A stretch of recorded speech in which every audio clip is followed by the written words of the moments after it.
Hello दोस्तों, last video में हमने इंटरनेट के बारे में डिस्कस किया था। नेटवर्किंग हम पढ़ रहे हैं। नेटवर्किंग में इंटरनेट के बारे में हमने डिस्कस किया था। इंटरनेट की हिस्ट्री और इंटरनेट में काम में आने वाली कुछ इंपॉर्टेंट टर्म्स हमने डिस्कस करी थी। आज हम वेब ब्राउज़र को डिस्कस करेंगे। वेब ब्राउज़र हम सभी जानते हैं, हम सभी इंटरनेट यूज़ में लेते हैं। तो इंटरनेट पर कोई भी इंफॉर्मेशन अगर आपको सर्च करनी है तो वो हम वेब ब्राउज़र से सर्च करते हैं। जैसे गूगल क्रोम हो गया, मोज़िला फायरफॉक्स हो गया, ये सारे इंटरनेट एक्सप्लोरर हो गया, ये सारे वेब ब्राउज़र हैं जिन पे हम इंफॉर्मेशन को सर्च करते हैं। तो वेब ब्राउज़र क्या है? वेब ब्राउज़र बेसिकली एक एप्लीकेशन प्रोग्राम है जो कि वेब सर्वर के लिए क्लाइंट की तरह काम करता है। क्लाइंट की तरह यानी कि वो इन्फॉर्मेशन को शो करता है एज ए क्लाइंट। और बेसिक काम क्या करता है? यूज़र को इंटरनेट पर उपलब्ध जितनी भी इंफॉर्मेशन होती है उनको पता लगाने में हेल्प करता है। ठीक है। टाइप ऑफ वेब ब्राउज़र की अगर हम बात करें तो दो टाइप के वेब ब्राउज़र पाए जाते हैं। पहला होता है टेक्स्ट बेस्ड वेब ब्राउज़र, दूसरा होता है GUI based web browser. GUI that is graphical user interface. ठीक है। तो टेक्स्ट बेस्ड वेब ब्राउज़र की अगर हम बात करें तो पहला टेक्स्ट बेस्ड वेब ब्राउज़र था वर्ल्ड वाइड वेब। ठीक है। वर्ल्ड वाइड वेब को बाद में इसका नाम चेंज करके नेक्सस कर दिया गया था। www अलग है और वर्ल्ड वाइड वेब जो वेब ब्राउज़र है वो अलग है। इसका नाम चेंज करके बाद में नेक्सस नाम कर दिया गया था और 1990 में इसको डेवलप किया गया। इसके इन्वेंटर जो www के इन्वेंटर थे टिम बर्नर्स ली, वही वर्ल्ड वाइड वेब के भी इन्वेंटर हैं। टिम बर्नर्स ली जो हैं www के जनक हैं। W3C that is world wide web consortium है ना, इसके भी डायरेक्टर हैं ये। और पहला वेब ब्राउज़र बनाने का श्रेय भी इनको जाता है, पहली वेबसाइट बनाने का श्रेय भी इनको जाता है। भारत का पहला वेब ब्राउज़र की बात करें तो एपिक नाम का वेब ब्राउज़र है जो कि भारत का पहला वेब ब्राउज़र है। ये 15 जुलाई 2010 में बनकर तैयार हुआ था और इसको बनाने वाली कंपनी का नाम था हिडन रिफ्लेक्स। बेंगलोर की कंपनी हिडन रिफ्लेक्स जिसने एपिक बनाया था 15 जुलाई 2010 को। और हिडन रिफ्लेक्स कंपनी के जो फाउंडर हैं वो हैं आलोक भारद्वाज। ठीक है। दूसरे टाइप के जो इंटरनेट एक्सप्लोरर हैं वो हैं GUI बेस्ड यानी ग्राफिकल यूज़र इंटरफेस बेस्ड। जैसे कि अपन विंडोज़ यूज़ में लेते हैं तो विंडोज़ GUI पे बेस्ड होता है। तो ऐसे वेब ब्राउज़र जो GUI बेस्ड होते हैं, इसमें पहला वेब ब्राउज़र जो था वो था एयरवाइस जो कि 1992 में बना था। तो पहला टेक्स्ट बेस्ड वेब ब्राउज़र है आपका वर्ल्ड वाइड वेब, 1990 में बना था। और पहला GUI बेस्ड वेब ब्राउज़र है एयरवाइस, 1992 में बना था।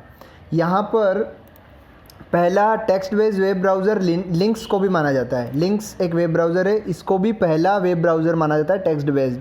ठीक है। पहला कॉमर्शियल वेब ब्राउज़र की अगर हम बात करें तो नेटस्केप नेविगेटर नाम का वेब ब्राउज़र है, 1994 में डेवलप हुआ था। पहला कमर्शियल वेब ब्राउज़र है, पहला कमर्शियल वेब ब्राउज़र है नेटस्केप नेविगेटर।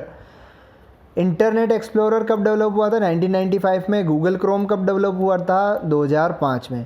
अब कुछ शॉर्टकट की हम डिस्कस करते हैं वेब ब्राउज़र से रिलेटेड। जैसे अगर हमको वेब ब्राउज़र को फुल स्क्रीन पे देखना है तो F11 प्रेस करेंगे। अगर जो पेज अभी ओपन है करंट पेज उसको बुकमार्क करना है तो Ctrl+D इस की से अपन बुकमार्क बना सकते हैं पेज को। जितने भी टैब एक ब्राउज़र में हम बहुत सारे टैब खोल सकते हैं, तो सारे टैब को एक साथ बुकमार्क करना है आपको तो Ctrl+Shift+D इस की से आप एक सारी टैब के जितने भी टैब ओपन है सभी को बुकमार्क कर सकते हो। बुकमार्क बार जो होता है जिस पे बुकमार्क की सारी इन्फॉर्मेशन शो होती है उसको शो करने के लिए और हाइड करने के लिए की है Ctrl+Shift+B। नया टैब अगर आपको खोलना है तो Ctrl+T से खोलेंगे। अभी रिसेंटली आपने किसी टैब को बंद किया उसको फिर से खोलना है तो Ctrl+Shift+T। अगर डाउनलोड पेज आपको खोलना है तो Ctrl+J से खोलेंगे। एक पेज नीचे जाना है अगर आपको, जो सर्चिंग आपने करी है वहाँ पे एक पेज नीचे जाना है तो स्पेस बार से जाएंगे। ठीक है। अगर आपको एक पेज ऊपर जाना है तो शिफ्ट के साथ स्पेस बार को काम में लेंगे। ठीक है। तो ऊपर चले जाएंगे हम पेज पर। आगे बात करते हैं हम और शॉर्टकट की इसमें दी हुई है अपने को। जैसे अपने को होम पेज ओपन करना है तो Alt+Home की प्रेस करेंगे। एक पेज बैक करना है तो Alt+Left एरो की हम प्रेस करेंगे। किसी पेज को रीलोड करना है तो F5 से रीलोड कर सकते हैं या फिर Ctrl+R से रीलोड कर सकते हैं।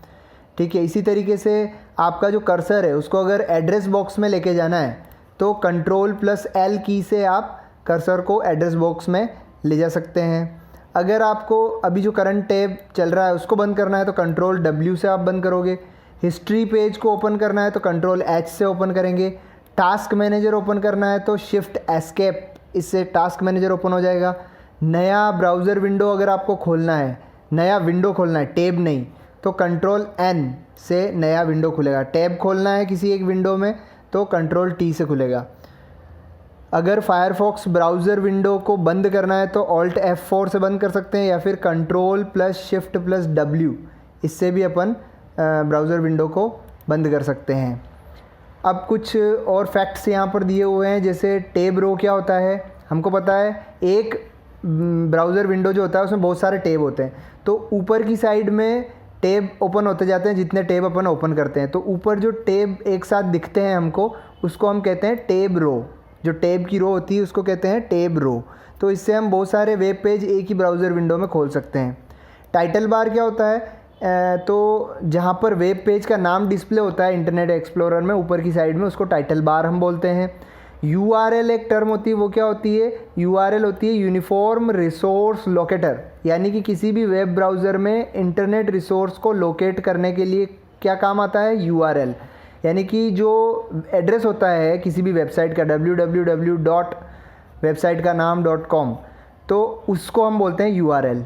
ठीक है, उसका एड्रेस, वेबसाइट का एड्रेस जो है URL कहलाता है। अब कुछ इंपॉर्टेंट वेब ब्राउज़र यहाँ पे आपने को नाम ध्यान रखने हैं और उनसे रिलेटेड कुछ फैक्ट्स हैं वो ध्यान रखने हैं। जैसे एक वेब ब्राउज़र है NCSA मोज़ेक ब्राउज़र।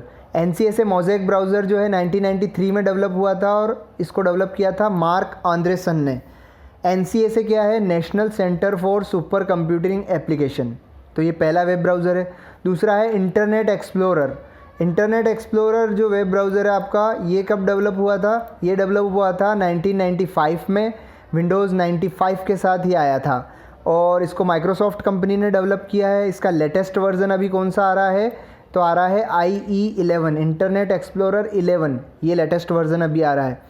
और इंटरनेट एक्सप्लोरर जो है ये कौन से रेंडर इंजन पे काम करता है, तो ट्राइडेंट नाम के रेंडर इंजन पे काम करता है जो कि MS HTML पर बेस्ड होता है।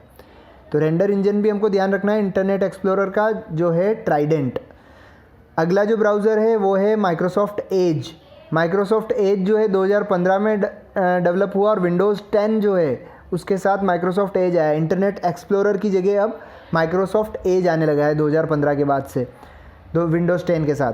और इसमें जो रेंडर इंजन काम में लिया गया वो है क्रोमियम। और यहाँ पर जो क्रोमियम आपका रेंडर इंजन है ये एज HTML पर बेस होता है।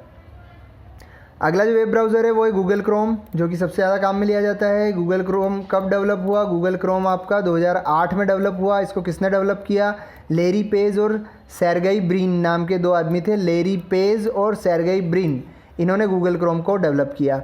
अगला वेब ब्राउज़र है मोज़िला फायरफॉक्स। मोज़िला फायरफॉक्स जो है इसके सारे एक्सटेंशन फ्री अवेलेबल होते हैं, यानी कि ये ओपन सोर्स वेब ब्राउज़र है। अगला वेब ब्राउज़र एप्पल का सफारी। सफारी वेब ब्राउज़र जो है वो वेबकिट इंजन पर डिपेंड है, वेबकिट इंजन पर आधारित है। डेस्कटॉप के लिए जो सफारी ब्राउज़र आया था वो मैक OS X पेंथर के साथ 2003 में आया था। मोबाइल के लिए जो आया था वो आईफोन के साथ 2007 में आया था। ठीक है, अगला वेब ब्राउज़र हम बात करें चाइना का कौन सा वेब ब्राउज़र है, तो चाइना के दो वेब ब्राउज़र हैं, एक है बेडू और एक है UC वेब ब्राउज़र। बेडू जो है वो सर्च इंजन भी है और वेब ब्राउज़र भी है। ठीक है, इसी तरीके से नेट सर्फ की हम बात करें और टोर की हम बात करें। टोर होता है आपका द ओनियन राउटर। जो टोर है आपका, ये आपका एक सिक्योर या प्राइवेट वेब ब्राउज़र अपन इसको कह सकते हैं, टोर को, द ओनियन राउटर। तो ये था ब्राउज़र के बारे में हमने इस वीडियो में डिस्कस किया। Thank you.